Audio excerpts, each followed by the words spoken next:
Olhar Clínico, com o Dr. Álvaro Furtado. Hora de conversar com o Dr. Álvaro Furtado sobre saúde, infectologista, nosso colunista aqui da Band News FM, para tirar as nossas dúvidas, falar de pandemia, que é o nosso principal assunto, né, nos últimos meses, no último ano, aliás. Doutor, o que é que a gente aprendeu com a pandemia até agora? O que é que não funciona, o que é que não adianta a gente fazer com relação ao coronavírus para se proteger? Bom dia.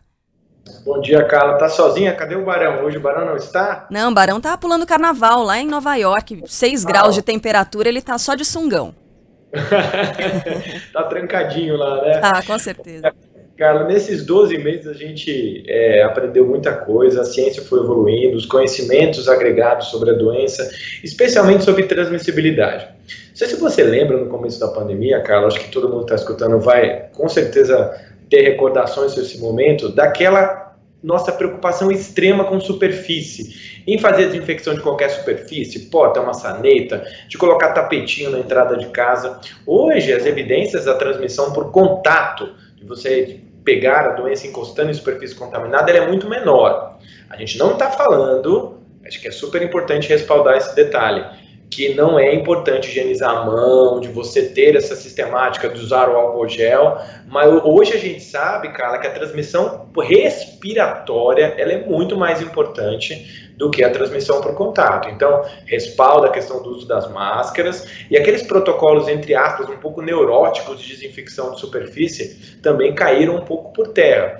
Assim também, Carla, acho que todo mundo lembra e vê isso no dia a dia, quando vai para algum estabelecimento, aquela coisa de controlar a temperatura. A gente sabe hoje que nem todos os pacientes com Covid têm febre. Mas grande parte deles podem não ter febre e ter doença. Então, esse controle rigoroso de temperatura que ainda acontece em alguns locais, apesar de ainda os protocolos não terem retirado, é algo também que a gente vê um benefício menor hoje com relação à triagem de pacientes com Covid. Então, não necessariamente essa triagem do termômetro ali na testa. Até, doutor, é uma dúvida. Tem local em que a temperatura é medida no braço. Tem diferença? Não tem? Agora o senhor está dizendo que essa medição de temperatura ela nem é tão necessária assim, talvez? Carla, desde a época dos primeiros coronavírus, do SARS, do MERS, há muito tempo atrás, já se questionava essa questão da temperatura. E ainda vem, você colocou um detalhe, que é a questão da variabilidade de onde você está aferindo a temperatura, da capacidade da pessoa que está aferindo realmente conseguir fazer essa aferição de uma forma adequada. E outro detalhe, quando você tem alguém com a temperatura, está com febre, muitas vezes quem está ali não sabe muito bem o que fazer com aquela pessoa, se não deixa ela entrar no estabelecimento. Então, são tantas etapas e com pouca eficiência que ainda está nos protocolos a questão da aferição de temperatura, mas o benefício, né, não consegue identificar todo mundo, e por isso que é importante que mesmo você que entre nesses estabelecimentos, que você não esteja com febre, você tem que usar máscara, tem que respeitar as precauções relacionadas à prevenção. Doutor Álvaro, ontem, nesse mesmo horário, a gente falava por aqui sobre um novo medicamento que poderia ajudar, e há muita esperança e expectativa em torno disso, que é um spray nasal que está sendo desenvolvido em Israel. O presidente da República do Brasil fez essa citação nas redes sociais dele. O que é que a gente pode esperar? E esses testes, eles são significativos? O grupo ainda é muito pequeno, né? Com certeza, Carla.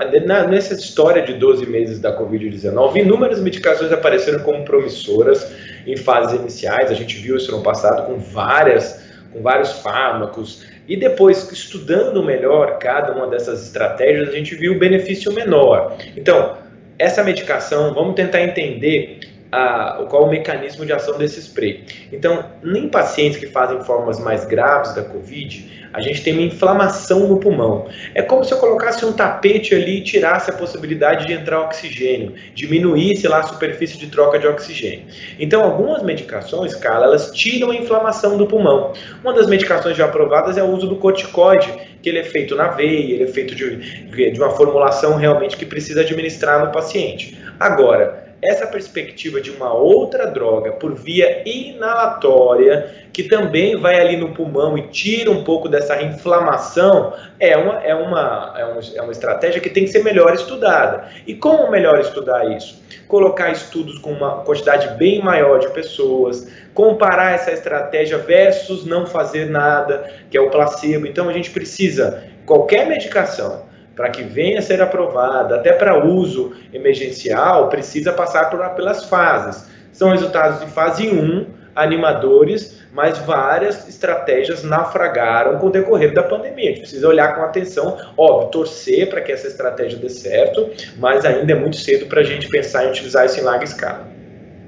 E a gente teve, doutor Álvaro, a aprovação da vacina de Oxford, e aí talvez o ouvinte da Band News FM se pergunte, mas a gente não acompanhou toda aquela novela, né, aquela divulgação da Anvisa, da aprovação da vacina de Oxford, mas isso foi aqui no Brasil. A gente teve uma nova aprovação aí da Organização Mundial da Saúde, né, que foi divulgada ontem à tarde, essa aprovação.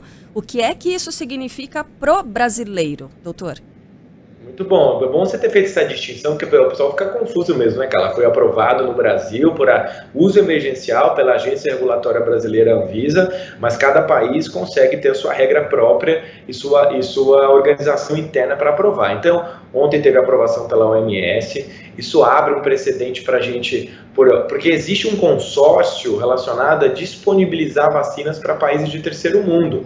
E esse consórcio pode utilizar agora essa tecnologia da AstraZeneca. Existe até para esses países, que o Brasil está incluído nesses países com relação à disponibilização de vacina, a gente ter um aporte, uma quantidade dessas vacinas vendo desse consórcio para liberação. Então, assim, a gente está no momento no Brasil, assim como vários países do mundo, de muitas vacinas para fazer e poucas doses, né? A gente vive esse momento classicamente aí, especialmente no nosso país. Então, chegar vacinas de vacina já aprovada, uma vacina que, apesar dos poréns relacionadas à população idosa, às variantes genéticas, é uma vacina que nesse momento da pandemia é muito bem-vinda. Então, se a gente tiver doses adicionais para o Brasil vinda dessa coalizão, vai ser muito importante para a gente amplificar e ampliar essa questão da imunização no nosso país. Não, isso sem dúvida. Doutora, eu estava com uma dúvida aqui, até conversando com os nossos ouvintes, é um assunto fora da nossa pauta, mas acho que vale a pena citar, que é o seguinte, algumas doses foram perdidas em Minas Gerais por causa da temperatura, elas foram deixadas ali fora da geladeira, né, da refrigeração adequada e acabaram sendo perdidas, só que é um número bem elevado, de 1/3 das doses. Eu estava conversando com os nossos ouvintes que existe até um índice, mas é um índice pequeno, né, dessas doses que normalmente são perdidas quando se desenha uma campanha nacional de vacinação. Tem que se levar em consideração isso também, que nem todas as doses vão ser aproveitadas, né? Com certeza, Carla. Tem que ter um planejamento estratégico desde que você retira a vacina do local de armazenamento até onde você vai levar essa vacina para aplicação, bastante rigoroso. Para você ter uma ideia, tem que ter um termômetro para você aferir a temperatura, fazer uma planilha de aferição de temperatura para poder ter a conservação adequada. Obviamente, na questão da aplicação, na logística, no dia a dia, quando você vai para o mundo real, pode se perder algumas doses. O que a gente fica bastante preocupado é quando você pede um contingente nesse valor de 1/3, a gente não pode, nesse momento, perder essas doses. Então, para isso, o controle de temperatura, isso é crucial. A gente sabe de alguns intempéries, mas não pode ficar refém de perder vacina nesse momento, onde que a quantidade de vacinas é escassa. Então, realmente, a gente lamenta muito essa questão de perda de doses por falta, às vezes, de um planejamento, de olhar. E a gente não pode, Carla, se a vacina não está na conservação adequada, se você pede o período de tirar essa vacina fora de um range de temperatura, você não pode aplicar essa vacina. Então, isso aí tem que tomar muito cuidado. A vacina pode perder a sua eficácia se você tira da conservação que é determinada pelo fabricante. Então, bastante cuidado aí quem estiver administrando mesmo a conservação dessas vacinas. Ela pode perder eficácia, mas pode fazer mal também?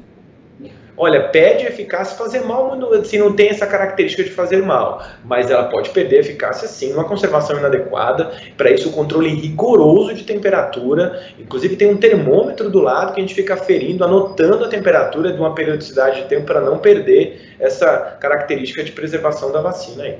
Por que é que a gente está falando tanto em vacina? Porque está todo mundo ansioso, né, doutor? Ninguém aguenta mais ficar nessa de usar máscara, distanciamento social, aí tem briga de quem acredita, de quem não acredita, de quem está cansado e abandonou. Não, quero pegar logo isso para ficar livre. E aí tem a pessoa que fala, não, mas tem reinfecção e tudo mais.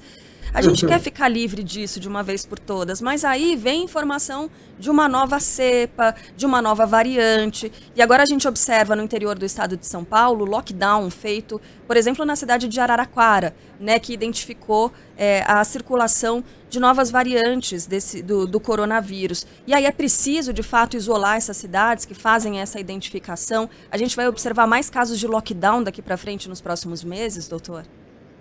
Olha, vamos tentar entender propriamente a logística do lockdown e dessas variações. Se tem milhões de estudos agora avaliando essas possibilidades de variações genéticas do coronavírus. E há alguns estudos que falam que essas variantes podem ser mais transmissíveis. Se você está numa área geográfica ali, que você sabe que a capacidade de leitos, de dar suporte à assistência à saúde está dentro de um limite, e você começa a ver circulação de casos de variantes que podem aumentar a transmissibilidade, e você quer poupar o sistema de saúde daquele local, você tem que realmente fazer uma medida mais restritiva, para esse vírus, teoricamente, não se espalhar nessa área, nessa população, não sobrecarregar o serviço de saúde. Então, vai ser muito difícil, Carla. Primeiro que essas variantes já estão circulando no Brasil, já tem dados de vários estados. Então, vai ser muito difícil a gente fazer o controle e fazer lockdowns assim, específicos em algumas cidades, porque à medida que isso se tornar predominante, vai ser bem complicado, mas nesse momento, com a quantidade pequena de casos, a gente consegue realmente fazer uma restrição para não disseminar naquele local e também não sobrecarregar o serviço de saúde. Ai, doutor, tem um outro ponto aqui que a gente tem conversado nos últimos dias e os nossos ouvintes abordar esse assunto, as pessoas têm opiniões, palpites, a gente ainda não tem resposta sobre o que acontece, mas acho importante pelo menos saber a sua opinião ou quais devem ser as sanções para esses profissionais de saúde, técnicos de enfermagem ou enfermeiros que não estão aplicando as doses nas pessoas vacinadas. Isso é assustador, a gente até imaginava que muita coisa poderia acontecer nesse processo todo de vacinação, né? O fura-fila, a gente já até esperava e ficou atento a isso. Agora essa questão de quem não vacina continua sendo um mistério para os nossos ouvintes. A gente que está aqui, né, apresentando o jornal também, fica sempre muito chocado quando recebe esse tipo de informação. Em outras campanhas de vacinação, isso também acontecia, doutor? Olha, Carla, muito provavelmente não, até porque para as outras doenças a gente não tem escassez de dose como a gente está tendo com as vacinas para coronavírus. Isso é algo criminoso mesmo, é muito difícil da gente vistoriar isso no dia a dia, porque a gente espera que um profissional de saúde tenha essa responsabilidade, essa competência e compromisso com a população de realmente não desperdiçar a dose, e essas cenas realmente são chocantes. Eu ainda fico querendo acreditar que isso é algo isolado mesmo, de algum outro profissional, porque realmente é algo criminoso. A gente vê essas cenas, fica assustado, alguns vídeos, até questiona a veracidade disso, se isso é montagem, se não é, mas algumas coisas ficaram muito claras pra gente que aconteceu, e a gente não pode, nesse momento, a população idosa, que é a mais vulnerável, que evolui para a forma grave da doença, privar essa população de tomar a vacina, porque a gente vê o exemplo aí de alguns países do mundo que já vacinou uma grande proporção da população idosa. Israel é um grande exemplo, diminuindo taxa de internação, diminuindo mortalidade. Então, realmente é um ato criminoso fazer isso, a gente fica muito triste, mas em contrapartida acha difícil fazer o controle no dia a dia, né? Ficar alguém olhando o tempo inteiro um profissional de saúde fazer a vacina, onde se espera total compromisso com a população nesse momento, é realmente muito triste, a gente fica só lamenta o que a gente vê aí, esses exemplos isolados, muito ruins. Muito, muito ruim. Um ouvinte mandou até a mensagem pra gente, dividiu aqui o que aconteceu com ele. Final de telefone 6056. Doutor, ele levou a vizinha de 88 anos para ser vacinada em um ponto de drive-thru. Ficou de olho o tempo todo, filmou a vacinação, printou, deu zoom, abriu tudo ali na frente do profissional da saúde. Ele falou, olha, a enfermeira, apesar de eu ter sido educado com ela, deu para perceber que ela ficou um pouco constrangida. Eu também fiquei incomodado em ter que fazer isso, mas é o que a gente tem que fazer. Infelizmente, esse vai ter que ser o procedimento, né, doutor? Ficar bem de olho, ficar bem ligeiro com tudo isso. Olha, realmente, né, a gente não esperaria ter esse tipo de comportamento, de ficar olhando, vistoriando, algo que tradicionalmente é uma função do profissional de saúde que está ali, existe treinamento dessas pessoas. E claro, chegando no lote de vacinas dentro de um hospital, a gente quer o máximo possível que essas vacinas entrem realmente para as pessoas que precisam e que têm esses grupos prioritários nesse início, mas assim, olhar com atenção, né? Assim, pode parecer, entre aspas, até bizarro esse tipo de comportamento, de estar olhando para ver se realmente o profissional aplica a vacina. A gente espera que isso não aconteça de forma alguma e que os profissionais estejam nesse espírito realmente de colaborar, de vacinar as pessoas. É um momento de muita alegria quando a gente recebe esses pacientes, eles ficam eufóricos para fazer a vacina, estão esperando, os idosos esperando, às vezes até trancados em casa meses. Você chegar e não aplicar a vacina numa pessoa nessa expectativa toda é criminoso esse tipo de situação. Doutor, com perdão do lapso aqui, possível lapso, a sua segunda dose já veio? A segunda dose já veio, eu fiz a segunda dose no domingo agora. Legal. Foi super tranquilo, não senti de novo nada, estou me sentindo super bem, tomei a segunda dose da Coronavac, bem lembrado pela Carla, meu Deus, é bem que a Carla vai lembrar de perguntar, eu tenho certeza que ela tem memória boa. Mas foi muito bom, a campanha continuou no Hospital das Clínicas esses 2 dias, né, começou no domingo, de novo a gente... Momento de muita felicidade, a gente até cantou marchinha de carnaval para a Covid, né? No dia da campanha, se vestimos de carnaval para comemorar, e foi um momento de novo de muita felicidade, de esperança. A gente torce para que todas essas tecnologias sejam incorporadas, que a gente tenha dose suficiente para todo mundo, que a gente consiga comemorar aí nesse ano, ficar um pouco livre dessa história, esse cansaço todo, né, Carla, de usar máscara, de não comemorar nenhuma data. E imagina só, um ano atrás, como estavam as pessoas. Importante que todo mundo entenda que esse ano é necessária essa conduta de ficar em casa, não é algo desnecessário, pelo contrário, o papel da população nesse momento é muito importante, nada de festa clandestina, nada de encontrar pessoas, por favor, porque depois isso vai se voltar contra a gente. Com certeza. Doutor Álvaro, um beijo, até sexta-feira, né? Obrigado, até sexta. Bom trabalho.